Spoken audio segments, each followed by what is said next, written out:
Të nderuar dëgjues të programit të Drejt për Drejt, Mirëmëngjes Shkodër. Ju përshëndes me gjithë zemër, duke uruar që kjo ditë t'ju sjell shumë bashkësi. Nëse flasim për një fenomen shoqëror dhe hedhim dritë mbi hapat e curin shumë çka që lidhet me zgjidhje ose përmirësime, s'bëjmë gjë tjetër veç se njerëzit opinionin i informojmë dhe i sensibilizojmë rreth tij, i bëjmë më të ndjeshëm. Nëntori është cilësuar si muaji i luftës kundër bullizmit, këtij fenomeni që shfaqet kryesisht, por jo vetëm në moshat shkollore, dhe që ndikon shumë në personalitetin dhe në formimin e këtyre moshave. Për ta njohur më mirë se çfarë është bullizmi, si shfaqet, si duhet të reagojmë ndaj tij, cilat janë disa momentet ku mund të mbështetemi për të gjetur zgjidhje. Sot në studio jam së bashku me profesoreshën Megi Shllaku, psikologe klinike. Mirëmëngjes, mirë se keni ardhur në studio. Mirëmëngjesi dhe faleminderit shumë për ftesën, e gjithmonë kënaqësi me kanë këtu me ju. Në fakt, kur ju drejtova juve, gjithmonë mendoj se jeni shumë e ndjeshme dhe gjithmonë e përfshirë në fenomene apo shqetësime që lidhen jo thjesht me moshat, por që lidhen me fenomene psikologjike që të shoqërisë që duhet i trajtojmë dhe të hedhim dritë rreth tyre.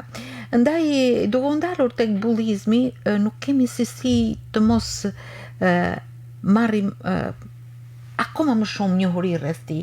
Duke e njohur, besoj se njerëzit munden të reagojnë dhe ta kuptojnë më mirë atë, apo jo? Patjetër. Si mund ta kuptojmë fjalën bullizëm?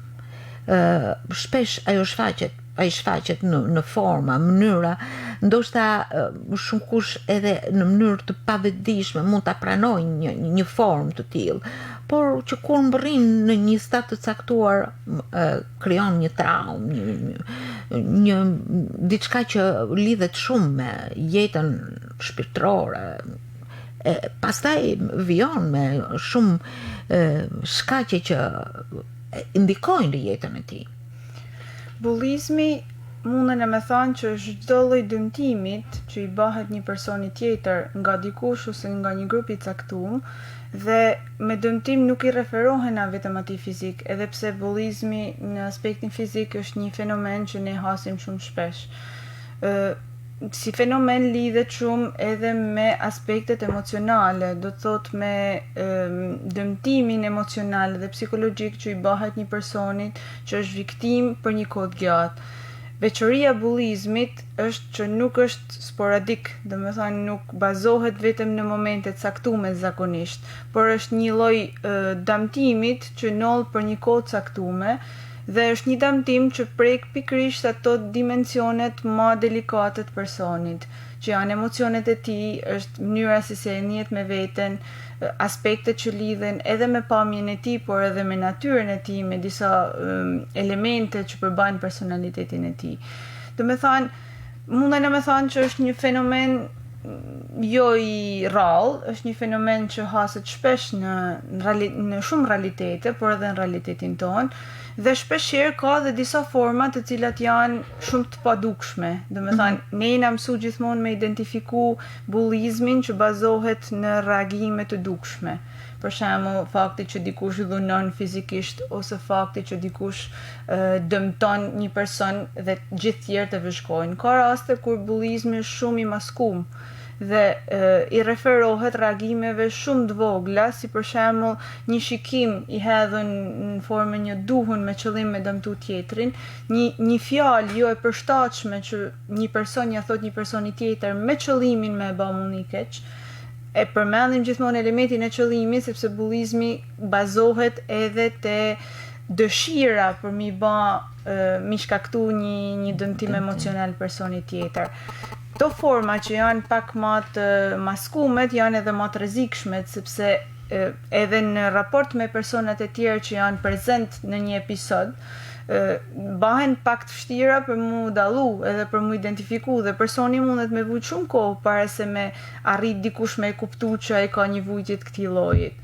Kështu që dëshiroj mu nal pikërisht te këto dimensionet më të vogla sepse ne na mësu me pa në vijat xhana dhe këto të vogla. Nëse diçka është e dukshme, natyrisht reagimi është më i thjeshtë, më i shpejt. Ndërsa aty ku është i padukshëm, nëse e cilësoj është si ajo njolla e vajit që hapet brenda personit dhe që ka ndikime të jashtëzakonshme. Dhe që për momentin ndoshta ai e merr thjesht si një reagim, por nëse bëhet i shpeshtë dhe nëse është intensiv, atëherë mundet që personi me mu dëmtu shumë në nivel afatgjat prej atij reagimi. Domethënë është një reagim që mund shkaktojnë te personi hap mas hapit një damtim psikologjik që mundet mu kthy edhe në traumë ose në diçka që mundet me ndiku edhe njëjtën mas këtij momenti. Bullizmi kryesisht i drejtohet moshave shkollore dhe është një fenomen që këto mosha e ushtrojnë këtë lloj dukurie, këtë fenomen pikërisht tek vetvetja, tek shokët, tek një rreth shoqëror apo çfarë e nxit këtë fenomen?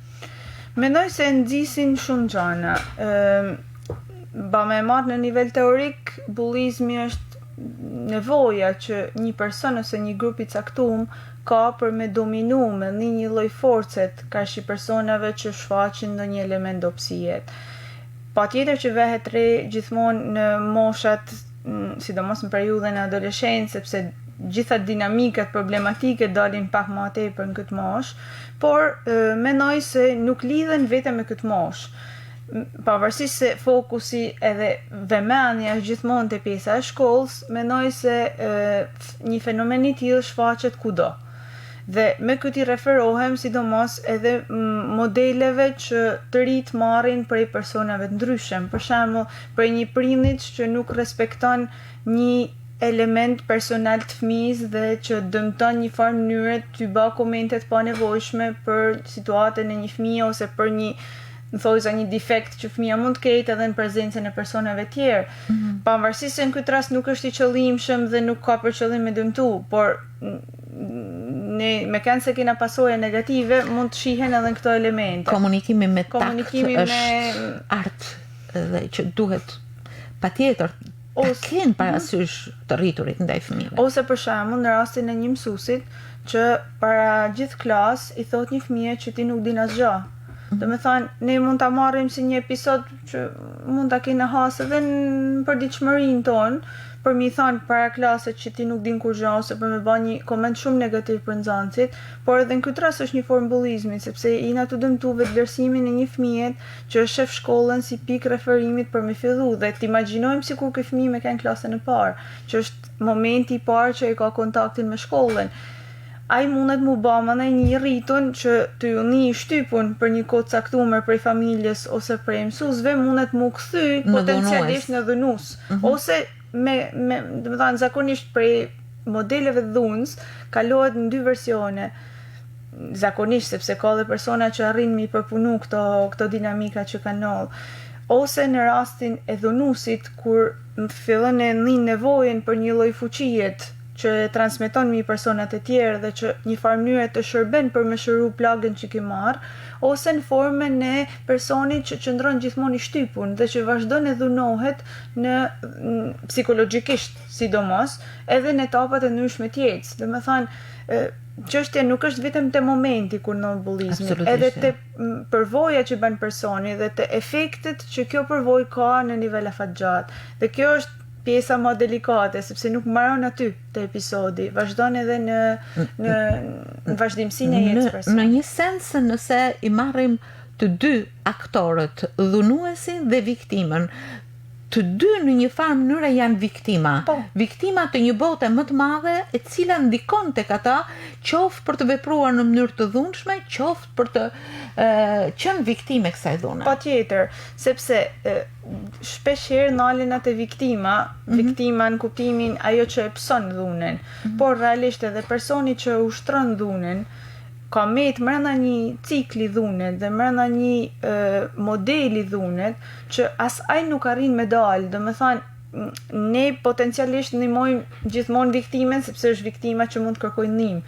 Por edhe personi që profili i personit që ushtron dhunen, edhe që ka për qëllim me dëmtu tjerë, nuk kupton një plagë të shehun psikologjike, që ai e transmeton këtë formë dhe që nuk i jep mundësi as mu shëru, sepse në momentin që njeh këtë cikël dhunet, kjo plagë vazhdon e hapet, domethënë sepse tu dash me rikuperua që ka qenë jeta e tij edhe eksperiencat e tij negative, ai krijon një plagë te një person tjetër dhe në këtë formë ma të hapun gjithmonë atë që ka qenë përvoja e tij. Sa e përhapur është bullizmi? Me sa di është një fenomen shumë i përhapur botëror. Patjetër. Është një fenomen shumë i përhapur dhe është një fenomen që ashtu i përhap edhe në forma të reja. Do me thënë, jo vetëm në formatin klasik të dhunës fizike ose dhunës verbale, por të i përdor edhe rrjetet sociale, për shembull si është bullizmi kibernetik, ose disa forma bullizmit që janë të shfaq në shumë ambiente, edhe në shkolla dhe në ambientet e tjera, ku një grup personash vendos në shënjestër një person të vetëm, përjashton, izolon, tallë për veçori caktuar fizike ose do me thënë e bën mullni personin i pa dashur në atë grup, do me thënë i krijon gjithmonë një sinë sikur është i tepërt në atë grup. Dhe këto forma, të ju referu dhe formave sidomos që përfshin në rrjetet sociale, janë forma që janë shumë dëmtuese, sepse të rinjt kanë shumë një farë mënyrë të jetë aty në përbat shumë për rrjeteve sociale, kështu që nëse një fenomen nol në rrjetet sociale, atëherë për ta është shumë ma e rëndë dhe shumë ma domethënëse që imazhi i tyre është përdorur negativisht në rrjetet sociale krahasuar me një formë tjetër që mund të jetë ma prezente në ambientin fizik të shkollës, për shembull. Ju jeni psikologe klinike dhe natyrisht i trajtoni këto probleme. Çfarë ndodh me personalitetin e një fëmie që është viktim e një fenomeni të bullizuar, për shembull?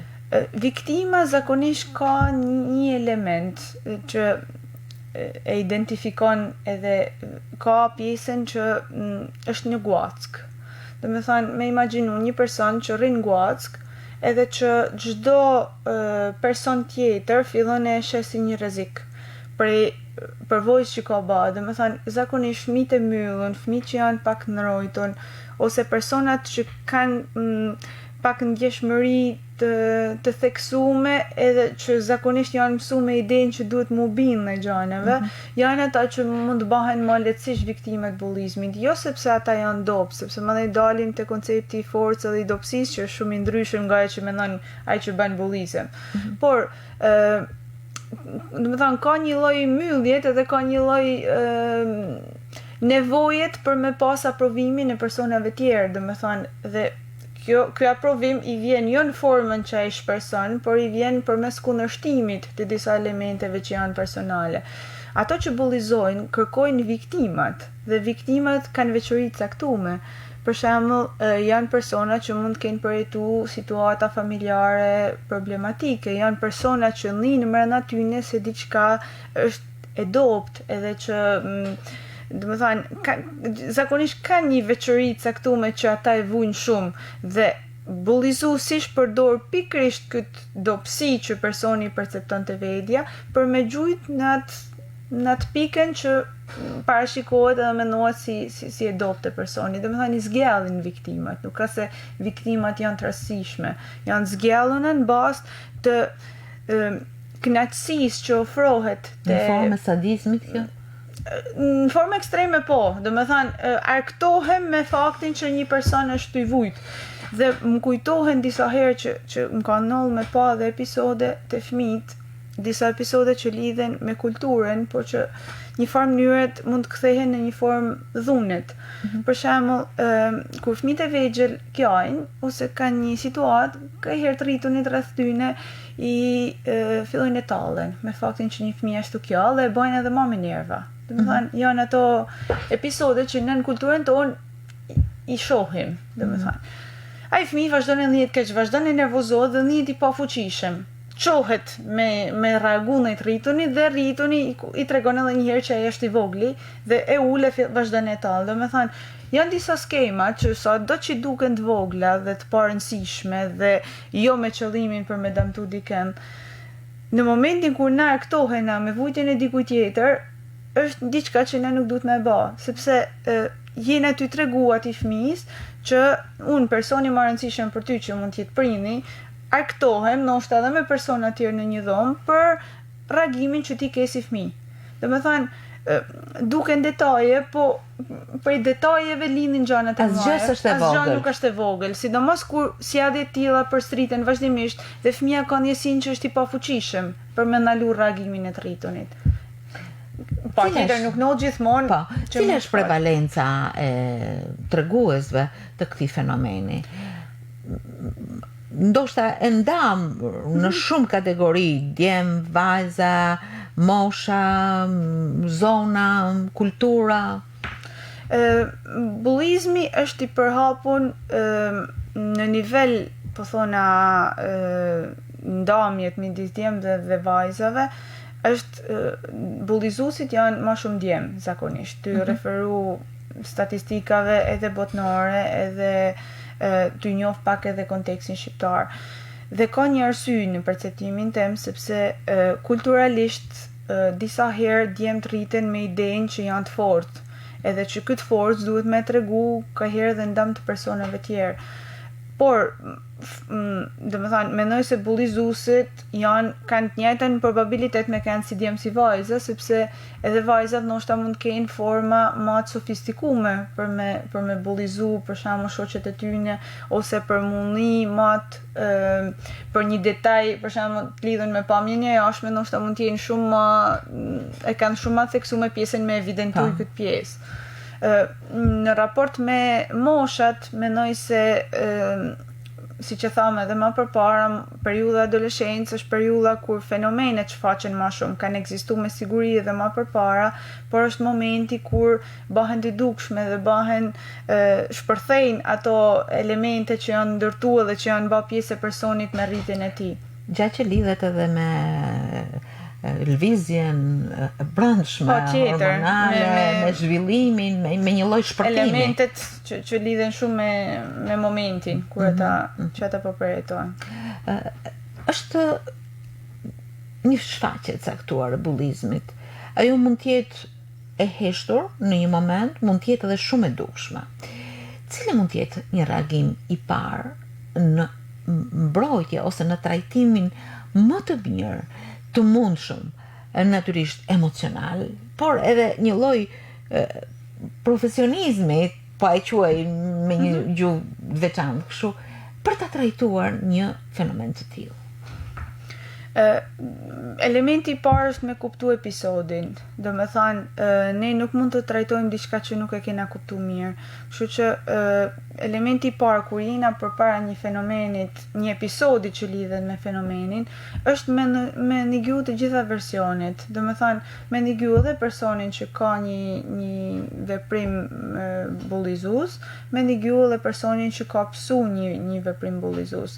Me negju edhe me dëgju mirë se cilin version të fakteve. Jo për qëllimin që ne nuk e kuptojmë, sepse disa gjana janë të kuptueshme dhe dukshme, por mi dhanë mundësi edhe atij që bullizon personat e tjerë, mu vu në kushtet që me tregu atë që ka bë. Nuk kisha përdorur në shkimin, sepse çështja është kështu që në momentin që një person bullizon një person tjetër, ai me siguri e njeh në shkimin, sepse me siguri e ka provu në përvojën e tij. E merr dhe parasysh disa gjëra. E merr parasysh në shkimin, mund ta ketë provu shumë në shkimin dhe kjo është arsye pse është bërë një person që në shkon tjerët, sepse modelet kalojnë në mënyrë të pavetdijshme te njerëzit. Kështu që unë them që mi dhan mundësi të dyjave, viktimen me animu me kuptu që ajo pikë që bullizuesi ka prek te personi nuk është domosdoshmërisht një pikë e dobët, por është një pikë që mund të kthehet në forcë dhe në favorin e tij. Me ndihmu me kuptu se si mundet me zhvillu atë pikë për me i bë ball edhe aspekteve që lidhen me personin që vepron. Ndërkohë që me personin që bullizon, mundena me ndihmu me kuptu që bullizimi i tij dhe veprimi i tij është një maskim i ndjenjave të vërteta që ai ka. Do me thënë, është një formë e jashtme që i ka gjetë për me masku plagën e vet. Kështu që është mirë që mi dhanë mundësi edhe atij që me e kuptu plagën e tij, me kuptu edhe ai çanol mrena tij, më u baj vetëdijshëm, kështu që për një të them që nuk është mirë që me kalu direkt në nëshkim, sepse nëshkimi i hek mundësinë që ai me përpunu plagën e vet, dhe nëse ndishkohet, ai nuk ka me mësu diçka prej kësaj, nuk ka me mësu se si me kthy përvojën e vetëdijshme në një përvojë që mund ta ndihmojnë, sepse personat nuk lindin bullizues, bëhen bullizues prej përvojave që ata kanë pas gjatë jetës tyre. Dhe kushteve që kanë pas, dhe mënyrë se si kanë arrit me përpunu ngjarjet e tyre, dhe mënyrës ndoshta se si janë eduku, se si është transmetu, çfarë modele kanë pa në familje, çfarë modele shohin në shkollë, si reagohen. Ato vetë janë viktima. Ato vetë një farë mënyrë janë viktima, pavarësisht se ne identifikojmë si viktimë sepse shohim ku është dëmi më i madh, por mendoj që dëmi më i madh është edhe te personat që nuk arrin me pa brenda vetit dëmin që janë të shkaktu. Do me thënë, kjo mungesa e shikimit ndaj vetes është diçka që viktimin mund ta dëmtojnë për një farë kohe, por bullizuesin e dëmtojnë për shumë më gjatë. Çfarë rëndësie ka shembulli? Sepse natyrisht fjala është e para, por t'i japësh një shembull në një moshë të tillë është që ai të mos e harrojë asnjëherë. Mendoj se veprimet janë ata që lanë gjurmë në jetën e njerëzve. Do me thënë, patjetër që pjesa e sensibilizimit që ne bëjmë me trit, fakti që i diskutojmë fenomenet edhe që i shohim bashkë është një pjesë e rëndësishme. Por nëse ndalet vetëm te sensibilizimi në kuptimin e shpjegimit fenomenit, atëherë është reduktuese, sepse njerëzit përjetojnë për ditëshmërinë e tyre episode që kanë nevojë që dikush me kanë prezent tyre për me një dhe për me ndihmu me kuptu. Atëherë ajo që mund të bëjmë është pjesa e ofrimit të një modeli se si zgjidhen gjërat.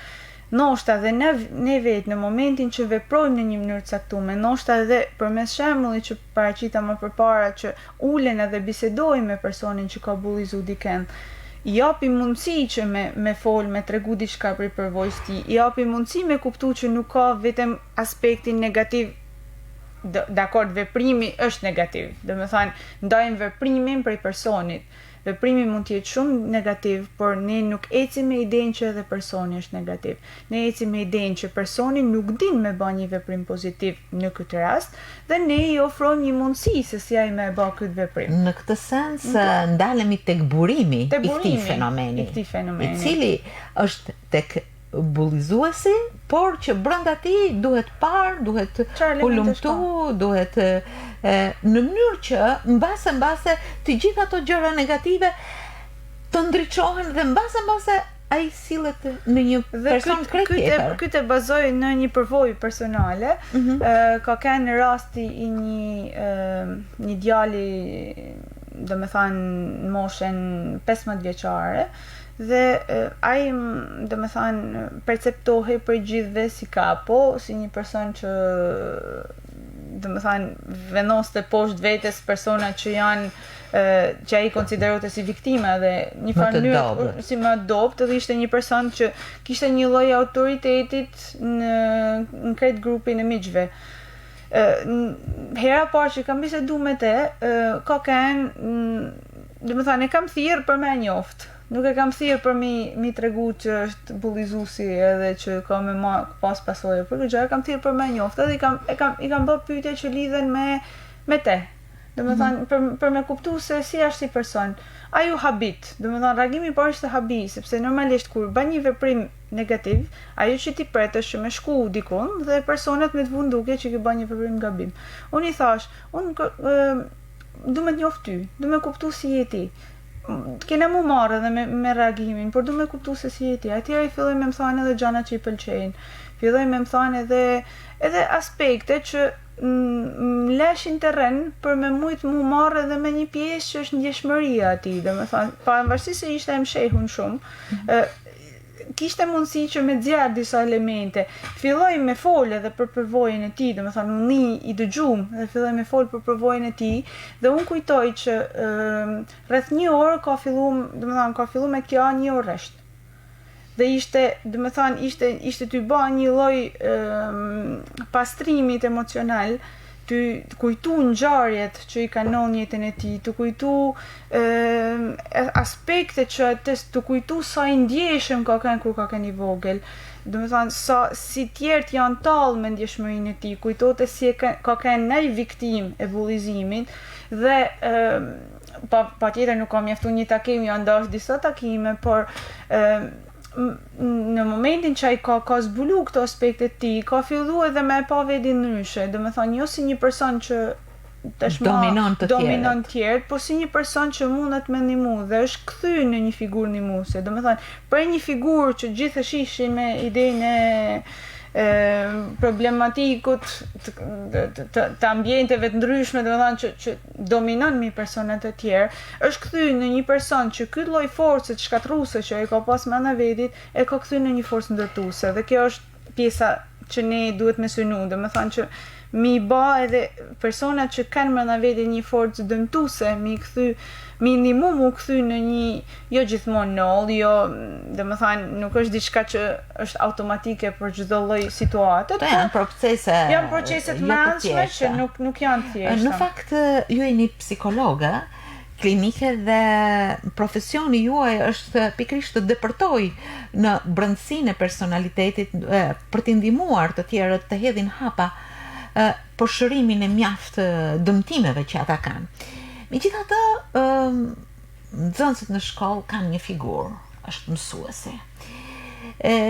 Shumë e madhe, shumë e madhërishme, ne kemi shembuj të jashtëzakonshëm të figurave të mësuesit.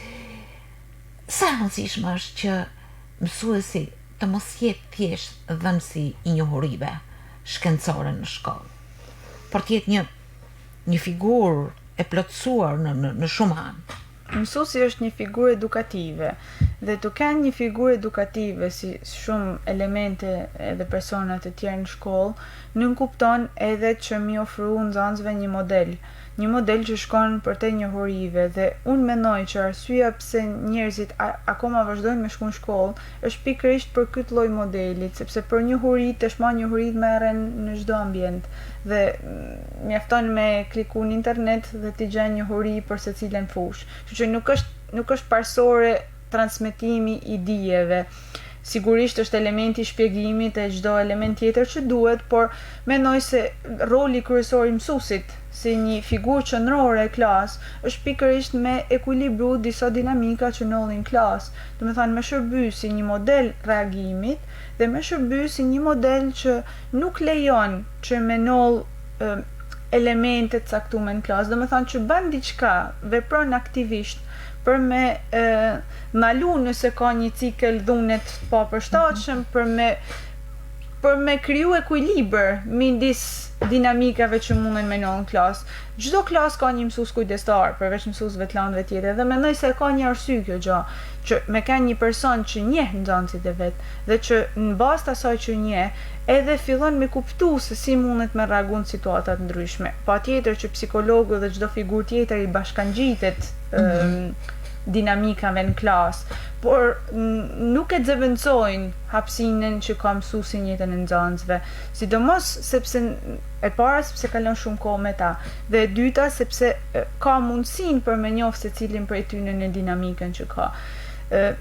Ty tentu me kuptu që roli i tij është përtej pjesë akademike, përtej transmetimit njohurive që është e rëndësishme, por që nuk është e mjaftueshme. Përtej zilës që konturon orën e mësimit. Megjithatë, mësuesit shpesh ankohen se nuk ka politika të caktuara rreth këtij fenomeni të dukshëm shoqëror. E kisha lidh pak edhe me disa elemente kulturore këtë pjesën e politikave për fenomene caktuara. Sigurisht ka iniciativa, por përpara se një iniciativë mu kthy në politik, duhet që secili prej nesh me reflektu.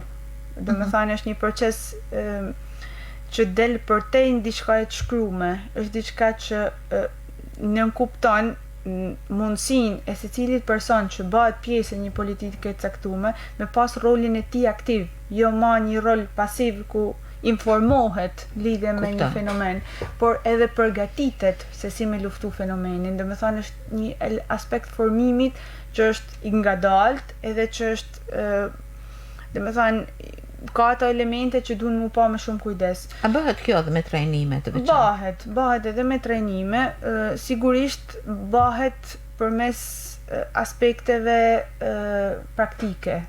Dhe me thënë, mendoj që as mësuese edhe çdo person tjetër nuk ka shumë nevojë me ditë teorikisht se ç'a është fenomeni, sepse teorikisht njeriu ka mundësi mu informu për fenomenin, por me ditë praktikisht si me vepru. Dhe me thënë diçka që shkon përtej teorisë. Dhe kulturalisht, të e lidh me kulturën tonë, pavarësisht se nuk është diçka e këndshme me thënë, por pjesën e një lloj agresivitetit ndaj reagimeve që ne i bëjmë me persone, do të thënë reagime që shfaqen në komunitet, ne fatkeqësisht e kena pak edhe pjesë kulturore. Do të thënë një model i një dominusit që autoritarizmi i madhit mbi të voglin nuk është që shihet vetëm në shkollë, shihet edhe në ambientet e tjera. Dhe është diçka që në pavedijen e secilit person është e regjistruar si një mesazh i fshehtë që e ka secili brenda tij dhe duhet shumë punë për me e shndru këtë lloj mesazhit në një mesazh që ne me i pa njerëzit të barabartë. Me i pa njerëzit barabartë. Nuk lind në shkollë kjo gjë. Në shkollë shfaqet. Dhe është ambienti ku shfaqet më shumë sepse ka më shumë njerëz që ndërveprojnë njëri me tjetrin dhe është mosha e tillë që e shfaq.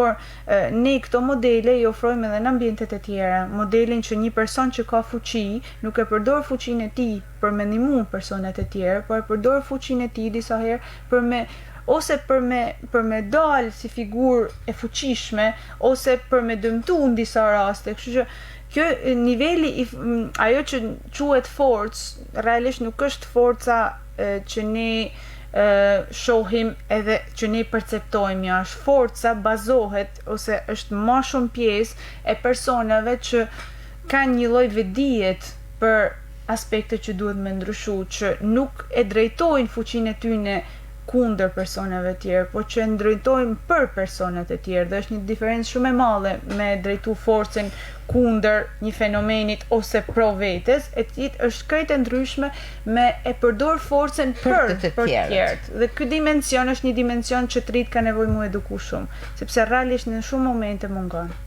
Në fakt zhvillohen shumë veprimtari në këtë muaj.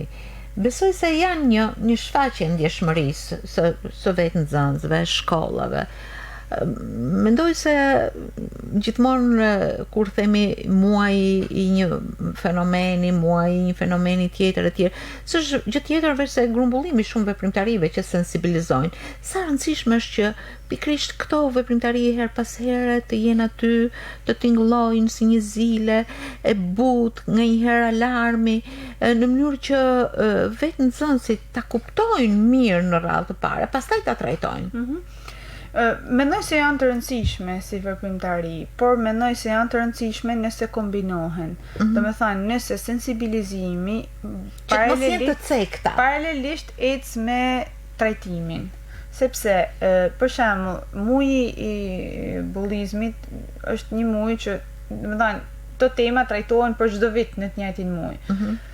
Dhe ka dhe shumë muj tjerë kur kjo temë nuk trajtohet, dhe ka dhe shumë muj tjerë kur ky fenomen njohet. Është i pranishëm. Do me thënë, ne nuk na mjafton një periudhë e caktuar për me thënë që e kena kryer detyrën tonë. Dhe nuk na mjafton që ne mi tregu nxënësve ose në kontekstin shkollor nëse i referohena, mi tregu se ç'është bullizmi dhe cilat janë fenomenet, domethënë cilat janë llojet e shkaqet, pasojat, elementet e tjera. Ne na duhet që paralelisht bashkë me sensibilizimin dhe bashkë me njohjen e fenomenit, me i ofru edhe modele se si me reagu në i fenomenit, mi ofru edhe shembuj, mi ofru edhe ndihmë, edhe prezencë, sepse nëse unë i shkoj te një klasë dhe i flas nxënësve për bullizmin dhe mandej në momentin që një nxënës vjen më kërkon ndihmë, unë nuk jam aty, atëherë ajo që unë kam thënë nuk korrespondon me atë që unë bëj. Dhe nxënësit kanë me majtë mend gjithmonë atë që ne bajmë, jo atë që ne thona.